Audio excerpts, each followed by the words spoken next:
दोस्तों, किसी ने क्या खूब कहा है, जब जिंदगी देने पे उतारू हो जाती है तो रंग को भी राजा बना देती है। और गांव के खेतों में काम करने वाले एक मामूली से लड़के को क्रिकेट की दुनिया का बेताज बादशाह बना देती है। लेकिन वही जिंदगी जब छीनने पर उतारू हो जाती है तो पहले विश्वास, फिर पहचान और आखिरी में जगह छीन लेती है। जी हाँ साथियों, ये कहानी है क्रिकेट की दुनिया के उस तेज गेंदबाज की जिसका नाम है मोहम्मद शमी, जिसने क्रिकेट के मैदान पर दुनिया के खतरनाक से खतरनाक बल्लेबाजों को धराशायी कर दिया। लेकिन बात जब मोहम्मद शमी के जिंदगी के मैदान की आई तो उसको उसके अपनों ने ही धराशायी कर दिया। सबसे पहले उसके अपनों ने ही उस पर देश के साथ धोखा करने का आरोप लगाया। और जब वो भारतीय टीम का हिस्सा होता था और भारतीय टीम उस मैच को हार जाती थी तो उसके अपने ही उस पर मैच फिक्सिंग और पाकिस्तानी आतंकवादियों से ताल्लुक रखने का आरोप लगाया। और इतना ही नहीं, उसके अपनों ने ही उस पर लड़कियों के साथ रेप करने और सेक्स रैकेट चलाने तक का आरोप लगाया। और हद तो तब हो गई जब T20 वर्ल्ड कप 2021 में पाकिस्तानी टीम ने भारतीय टीम को पाकिस्तान के हाथों 10 विकेट से हार मिली। तब उसके अपनों के साथ साथ पूरा देश भी उसको गद्दार, देशद्रोही और पाकिस्तान के हाथों बिके होने का आरोप लगने लगा। वक्त के इम्तिहान में उसके अपनों के साथ साथ पूरे देश ने जो इल्जाम उस पर लगाया, उसकी वजह से वो पूरे तरीके से टूट चुका था। क्रिकेट के मैदान पर जब उसने पहली बार कदम रखा तब उसने अपने मन में सपना सजाया था कि वो एक दिन दुनिया का नंबर 1 गेंदबाज बनेगा। और उस दिशा में उसने अपना कदम बढ़ा भी दिया था। लेकिन अपनों के द्वारा लगाए गए इल्जाम और वक्त और हालात ने उसे अंदर से इतना तोड़ दिया था कि आज वही कदम जो उसको दुनिया का नंबर 1 गेंदबाज बनने की तरफ नहीं बल्कि उसे आत्महत्या करने की तरफ ले जा रहा था।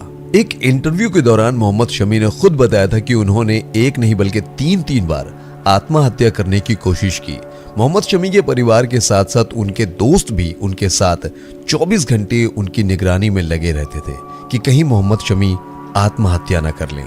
जी हाँ साथियों, आज हम अपने इस वीडियो के जरिए भारतीय टीम के ही नहीं बल्कि दुनिया के सबसे खतरनाक तेज गेंदबाज मोहम्मद शमी की जिंदगी की संघर्ष भरी कहानी को लेकर आए हैं कि आखिरकार कैसे एक इंसान जिसका नाम मोहम्मद शमी है, उसने अपनी जिंदगी के उस बुरे वक्त से निकलकर जब उस पर पाकिस्तान के साथ मैच फिक्सिंग के आरोप लगे, जिसने एक नहीं 3 बार आत्महत्या करने की कोशिश की, जिसकी रखवाली में 10 लोग 24 घंटे इसलिए लगे रहते थे कि कहीं ये घर की 19वीं मंजिल से कूदकर अपनी जान न दे दे, जिसके माँ बाप भाई बहन को जेल में भिजवाने के लिए हजारों साजिशें रची गईं, जिसको ICC वर्ल्ड कप 2019 शुरू होने के 2 दिन पहले कोलकाता के कोर्ट के कटघरे में मुजरिम की तरह आंखों में आंसू लेकर जमानत के लिए खड़ा होना पड़ा, जिसको गिरफ्तार करने के लिए कोलकाता की पुलिस उत्तर प्रदेश के अमरोहा जिले तक आ पहुंची थी। जी हाँ साथियों, आज हम उसी मोहम्मद शमी की कहानी को लेकर आए हैं जिसने ICC वर्ल्ड कप 2023 में अपनी शानदार गेंदबाजी से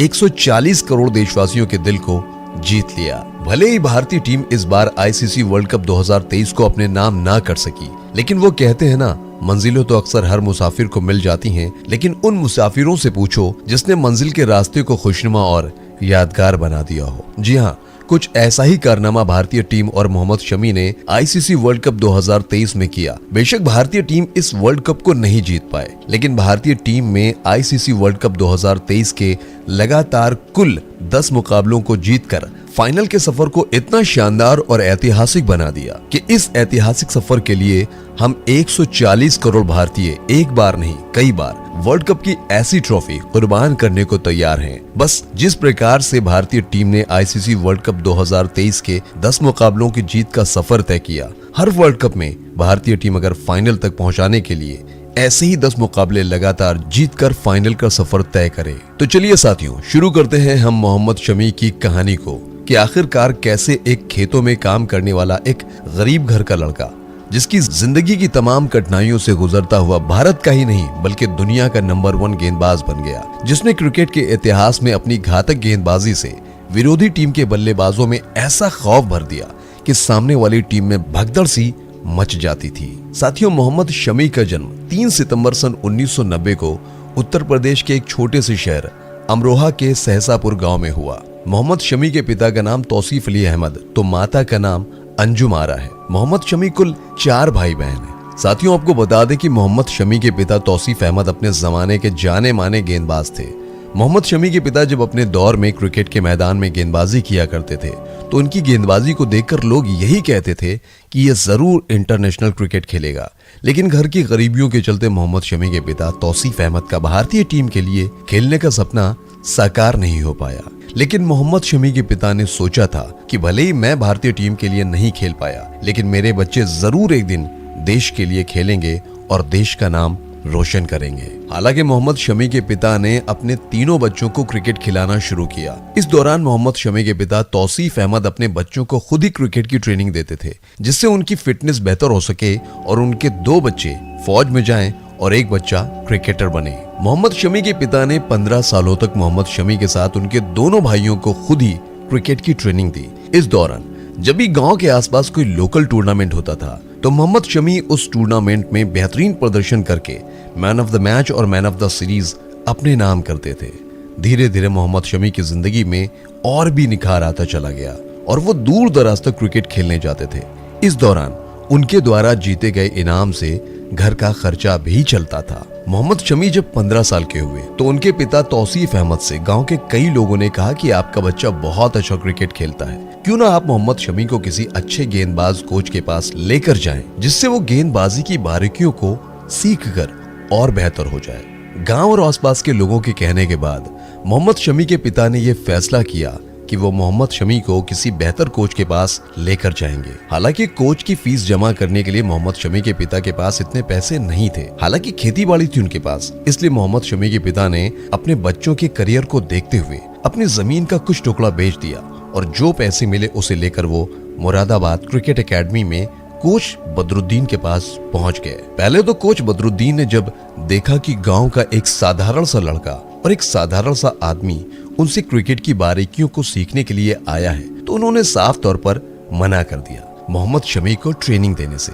लेकिन मोहम्मद शमी के पिता के बार बार प्रार्थना करने पर कोच बदरुद्दीन तैयार हुए और उन्होंने कहा कि मैं आपके बच्चे को 1 ओवर गेंदबाजी करने का मौका देता हूँ। अगर इस दौरान आपके बच्चे ने मुझे इम्प्रेस कर लिया या प्रभावित कर दिया तो मैं आपके बच्चे को ट्रेनिंग देना शुरू कर दूंगा। फिर क्या था, प्रतिभा तो बस मौके की तलाश में होती है। मोहम्मद शमी ने जब कोच बदरुद्दीन के कहने पर 1 ओवर की गेंदबाजी की तो मोहम्मद शमी की गेंदबाजी को देखकर उस एकेडमी की कोच बदरुद्दीन इतने ज्यादा प्रभावित हुए कि उन्होंने मोहम्मद शमी के पिता से कह दिया कि आज से ये बच्चा मेरा सबसे फेवरेट शागिर्द होगा और इस बच्चे की ट्रेनिंग की पूरी जिम्मेदारी मैं अपने कंधों पर लेता हूँ। कोच बदरुद्दीन की ट्रेनिंग कैंप में जितने बच्चे थे वो समय से ग्राउंड में आते थे और अपनी ट्रेनिंग पूरी करके चले जाते थे। लेकिन मोहम्मद शमी ट्रेनिंग समाप्त होने के बाद भी पुरानी गेंद से लगातार प्रैक्टिस करते रहते थे। धीरे धीरे वक्त बीतता गया। मोहम्मद शमी कोच बदरुद्दीन के निगरानी में प्रैक्टिस करते हुए और बेहतरीन होते चले गए और जब 2006 में अंडर 19 वर्ल्ड कप के लिए ट्रायल शुरू हुआ तब मोहम्मद शमी के कोच बदरुद्दीन शमी को बड़ी आशा के साथ ट्रायल दिलाने लेकर गए। लेकिन वहां पर राजनीति के चलते मोहम्मद शमी का सिलेक्शन 2006 अंडर 19 वर्ल्ड कप के लिए नहीं हो पाया। कहा कि आप इस बच्चे को 2007 में लेकर आए ट्रायल के लिए, यानी कि 1 साल बाद। मोहम्मद शमी के कोच बदरुद्दीन और पिता को घोर निराशा हुई। उन्होंने सोचा कि अब मेरे बच्चे का करियर आगे तक नहीं जा पाएगा। लेकिन कोच बदरुद्दीन ने मोहम्मद शमी के पिता से कहा कि आप मोहम्मद शमी को कोलकाता भेज दें, वहां क्लब टूर्नामेंट ज्यादा होते हैं। कोच बदरुद्दीन ने कह तो दिया मोहम्मद शमी के पिता से कि आप मोहम्मद शमी को कोलकाता भेज दो, लेकिन मोहम्मद शमी के पिता के पास इतने पैसे नहीं थे कि वो शमी को कोलकाता भेज सकें क्लब से खेलने के लिए। पिता ने सोचा कि अगर मैं यहाँ से जमीन का कोई टुकड़ा बेच भी दूं तो फिर खेती के लिए और खाने के लिए दिक्कतें आ जाएंगी घर में। पिता को निराश देखकर मोहम्मद शमी ने कहा कि पापा आप मुझे कोलकाता भेज दो, मैं वहां बेहतर सुविधा में नहीं कहीं बाहर टेंट में रह लूंगा। लेकिन मोहम्मद शमी के पिता ने सोचा कि 16 से 17 साल का बच्चा आखिरकार कैसे कोलकाता में अकेले रह पाएगा। लेकिन मोहम्मद शमी के बार बार कहने के बाद आखिरकार पिता तौसीफ अहमद मोहम्मद शमी को कोलकाता भेजने के लिए राजी हो गए। कोलकाता जाकर मोहम्मद शमी ने डलहौजी एथलेटिक क्लब के लिए खेलना शुरू किया। इस दौरान वो दिन में क्रिकेट खेलते थे और रात टेंट में गुजारते थे, क्योंकि उनके पास अच्छी फैसिलिटी के लिए पैसे नहीं थे। लेकिन कहते हैं ना कि जब आपके हौसलों में उड़ान हो और आपके अंदर कुछ भी कर गुजरने का जज्बा हो तो आपकी किस्मत भी आपका साथ देती है और मोहम्मद शमी के साथ भी ऐसा ही कुछ हुआ। एक दिन जब डलहौजी लेटेस्ट क्लब और मोहन बागान क्लब के बीच मैच खेला जा रहा था, उस दौरान उस मुकाबले को देखने के लिए बंगाल क्रिकेट एसोसिएशन के हेड देवव्रत दास भी वहां पर मौजूद थे और इस मुकाबले में मोहम्मद शमी ने डलहौजी के क्लब के लिए घातक गेंदबाजी करते हुए 5 खिलाड़ियों को आउट करके पवेलियन का रास्ता दिखाया। मोहम्मद शमी की इस घातक गेंदबाजी को देखकर बंगाल क्रिकेट एसोसिएशन के अध्यक्ष देवव्रत दास मोहम्मद शमी से इतने प्रभावित हुए कि उन्होंने बंगाल की रणजी के लिए मोहम्मद शमी को चयनित कर लिया। इस दौरान जब बंगाल क्रिकेट एसोसिएशन के अध्यक्ष देवव्रत शाह ने मोहम्मद शमी के बारे में पता लगाया तो उन्हें पता चला कि मोहम्मद शमी टेंट में अपनी रात गुजारते हैं, जिसे देखकर उन्हें बहुत दुख हुआ और उन्होंने मोहम्मद शमी से कहा कि आप जब तक अपने सपने को साकार नहीं कर लेते तब तक आप मेरे पास रहकर प्रैक्टिस कीजिए। उसके बाद मोहम्मद शमी देवव्रत दास के साथ रहकर डलहौजी क्रिकेट क्लब को छोड़कर मोहन बागान क्रिकेट की तरफ से खेलने लगे और रणजी की तैयारी में जुट गए। और यहीं मोहन बागान क्रिकेट क्लब में प्रैक्टिस के दौरान मोहम्मद शमी की मुलाकात हुई भारतीय टीम के उस दौर के कप्तान सौरभ गांगुली से। सौरभ गांगुली मोहम्मद शमी की गेंदबाजी को देखकर इतने प्रभावित हुए कि उन्होंने मोहम्मद शमी को 2010 रणजी सीजन में बंगाल की तरफ से खेलने का मौका दिलवाया। इस दौरान मोहम्मद शमी ने 2010 रणजी सीजन में जबरदस्त गेंदबाजी करते हुए कुल 18 विकेट लेकर अपने नाम का डंका पूरे हिंदुस्तान में बजा दिया। 2010 रणजी में बेहतरीन प्रदर्शन करने के बाद मोहम्मद शमी की जिंदगी में सबसे बड़ी खुशी का दिन वो था जब मोहम्मद शमी को आईपीएल 2011 में कोलकाता नाइट राइडर ने 20 लाख रुपए की भारी भरकम रकम देकर अपनी टीम में शामिल किया। हालांकि 2011 में आईपीएल में मोहम्मद शमी को कोलकाता नाइट राइडर की तरफ से एक भी मैच खेलने का मौका नहीं मिला। 2011 के बाद 2012 मोहम्मद शमी की जिंदगी का सबसे अहम साल रहा, जब मोहम्मद शमी ने लिस्ट ए और सैयद मुश्ताक अली ट्रॉफी और रणजी में कुल मिलाकर 18 मुकाबलों में 71 विकेट लेकर भारतीय सेलेक्टर्स को मजबूर कर दिया कि वो मोहम्मद शमी को भारत की इंटरनेशनल टीम का हिस्सा बनाए। इस दौरान मोहम्मद शमी ने 2012-13 रणजी सीजन में हैदराबाद के खिलाफ 10 विकेट लेकर तो वहीं मध्य प्रदेश के खिलाफ मैच में हैट्रिक समेत 11 विकेट लेकर भारतीय जनता को अच्छा खासा प्रभावित किया, जिसकी बदौलत मोहम्मद शमी को पहली बार भारतीय टीम के लिए डेब्यू करने का मौका मिला 2013 में, जब पाकिस्तान टीम 3 एक दिवसीय मैच की सीरीज खेलने के लिए भारतीय सरजमी पर आई। पाकिस्तान के खिलाफ मोहम्मद शमी ने डेब्यू किया और अपने पहले ही मुकाबले में एक लो स्कोरिंग मैच में मोहम्मद शमी ने भारतीय टीम के लिए अपने करियर के शुरुआती 4 ओवर मेडन डालकर पाकिस्तान के बल्लेबाजों के छक्के छुड़ाते हुए विश्व कप में डेब्यू मुकाबले में लगातार 4 ओवर मेडन डालने का रिकॉर्ड अपने नाम किया। अपने डेब्यू सीरीज में पाकिस्तान के खिलाफ घातक प्रदर्शन करने का सुखद परिणाम मोहम्मद शमी को मिला, जब वेस्टइंडीज की टीम 2013 में नवंबर के महीने में 4 टेस्ट मैचों की सीरीज को खेलने के लिए भारत आई। मोहम्मद शमी को वेस्टइंडीज के खिलाफ 4 टेस्ट मैचेस की सीरीज के पहले ही मुकाबले में भारत के प्लेइंग 11 में खेलने का मौका मिला। वेस्टइंडीज के खिलाफ 4 टेस्ट मैचेस की सीरीज का पहला मुकाबला मोहम्मद शमी के होम ग्राउंड यानी कोलकाता के ईडन गार्डन में खेला गया, जहां पर मोहम्मद शमी को इस पहले मुकाबले में भारत की प्लेइंग 11 का हिस्सा बनाया गया। और इस पहले ही मुकाबले में मोहम्मद शमी ने घातक गेंदबाजी करते हुए दोनों पारियों में 9 विकेट लेकर विश्व क्रिकेट को ये एहसास दिला दिया कि आने वाले दौर में सिर्फ और सिर्फ मोहम्मद शमी के नाम का डंका बजने वाला है। 2013 में मोहम्मद शमी ने भारतीय टीम के लिए डेब्यू किया और 2014 आते आते मोहम्मद शमी भारत के लिए सबसे तेज 50 विकेट लेने वाले खिलाड़ी बन गए। टेस्ट के बाद 2014 में मोहम्मद शमी को T20 वर्ल्ड कप में भारतीय टीम का हिस्सा बनाया गया। हालांकि 2014 का वर्ल्ड कप मोहम्मद शमी के लिए कुछ खास नहीं रहा।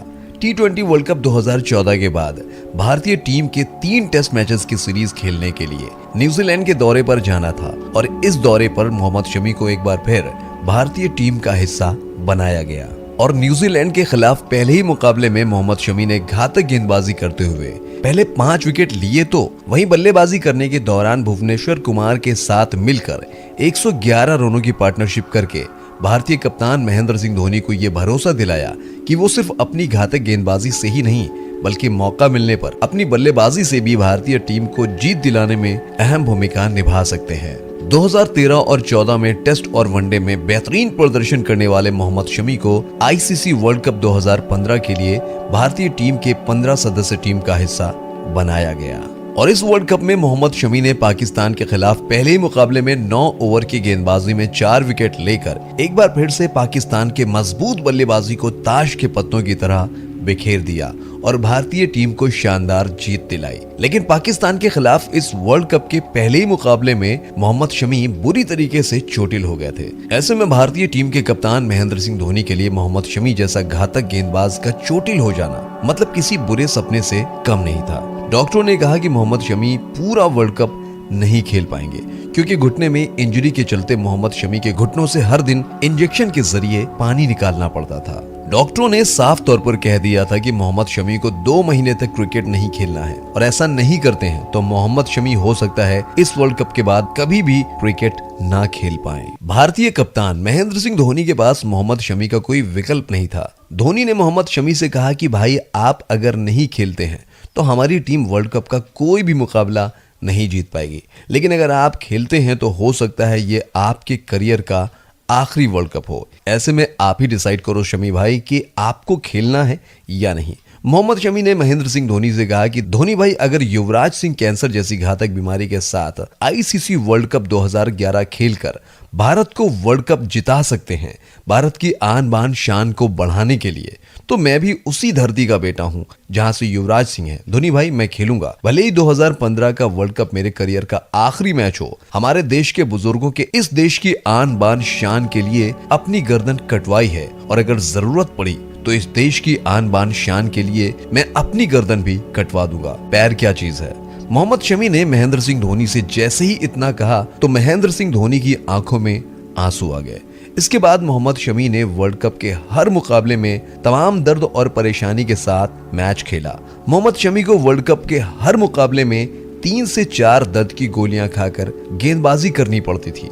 घुटनों से पानी निकालने के लिए हर मुकाबले के पहले 3-4 दर्द की गोलियां खाकर गेंदबाजी करने के बाद भी मोहम्मद शमी ने 2015 वर्ल्ड कप में भारतीय टीम की तरफ से सबसे अधिक विकेट लेने वाले तेज गेंदबाज थे। वर्ल्ड कप 2015 के कुल 7 मुकाबलों में मोहम्मद शमी ने 17 विकेट अपने नाम किए थे। आईसीसी वर्ल्ड कप 2015 के बाद मोहम्मद शमी को अपने घुटनों की सर्जरी करानी पड़ी, जिसकी वजह से मोहम्मद शमी लगभग 1.5 साल तक अंतरराष्ट्रीय क्रिकेट से दूर रहे। वर्ल्ड कप 2015 के बाद अगले 4 साल मोहम्मद शमी के लिए काफी संघर्ष भरा रहा। 2014 को मोहम्मद शमी ने हसीन जहां नाम की लड़की से शादी की। शादी के 2 साल बाद यानी 2017 आते आते मोहम्मद शमी और उनकी पत्नी हसीन जहां के रिश्ते में विवाद होना शुरू हो गया और घर की आंतरिक कलह की वजह से मोहम्मद शमी के पिता तौफीक अली अहमद को 2017 में अटैक आया, जिसकी वजह से उनकी मौत हो गई। मोहम्मद शमी के ऊपर दुखों का पहाड़ टूट पड़ा। पिता की मौत के बाद मोहम्मद शमी और उनकी पत्नी के रिश्ते में कोई सुधार नहीं हुआ, बल्कि और विवाद होना शुरू हो गया। इस दौरान मोहम्मद शमी की पत्नी ने मोहम्मद शमी पर कई इल्जाम लगाए। सबसे पहला इल्जाम कि मोहम्मद शमी का आतंकवादियों से रिश्ता है। दूसरा इल्जाम कि मोहम्मद शमी मैच फिक्स करते हैं। तीसरा इल्जाम कि मोहम्मद शमी का एक पाकिस्तानी लड़की के साथ अवैध संबंध है और वो लड़की मोहम्मद शमी से मैच फिक्सिंग करती है।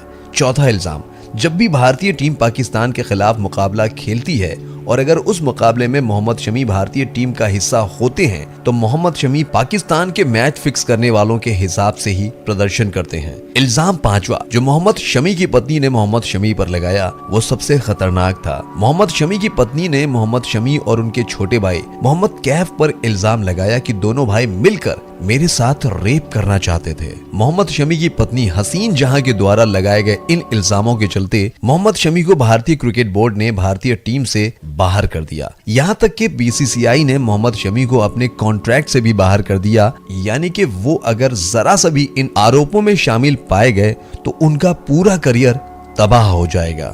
अपनी पत्नी हसीन जहां के द्वारा लगाए गए शर्मनाक बयान और भारतीय टीम से बाहर निकल जाने के बाद मोहम्मद शमी इतना टूट गए कि उन्होंने एक नहीं बल्कि 3 बार आत्महत्या यानी कि खुदकुशी करने की कोशिश की। इस दौरान मोहम्मद शमी को आत्महत्या करने से रोकने के लिए 10 से 15 लोगों की टीम लगाई गई जो मोहम्मद शमी की निगरानी करते थे कि कहीं मोहम्मद शमी आत्महत्या न कर लें। इधर आईसीसी वर्ल्ड कप 2019 को शुरू होने में बस 2 से 3 दिन बाकी थे और उधर मोहम्मद शमी कोलकाता कोर्ट के कटघरे में मुजरिम की तरह आंख में आंसू लेकर जमानत के लिए खड़े थे। लेकिन कहते हैं ना कि सत्य बस परेशान हो सकता है, पराजित नहीं। अंततः सत्य की जीत हुई। कोलकाता की कोर्ट से लेकर भारतीय क्रिकेट बोर्ड ने मोहम्मद शमी को क्लीन चिट दे दिया, जिसके बाद Mohammed Shami ICC world cup 2019 में भारतीय टीम का हिस्सा बनते हैं। लेकिन हाल ही में मोहम्मद शमी के ऊपर लगे हुए इल्जामों को देखते हुए भारतीय क्रिकेट बोर्ड ने मोहम्मद शमी को सिर्फ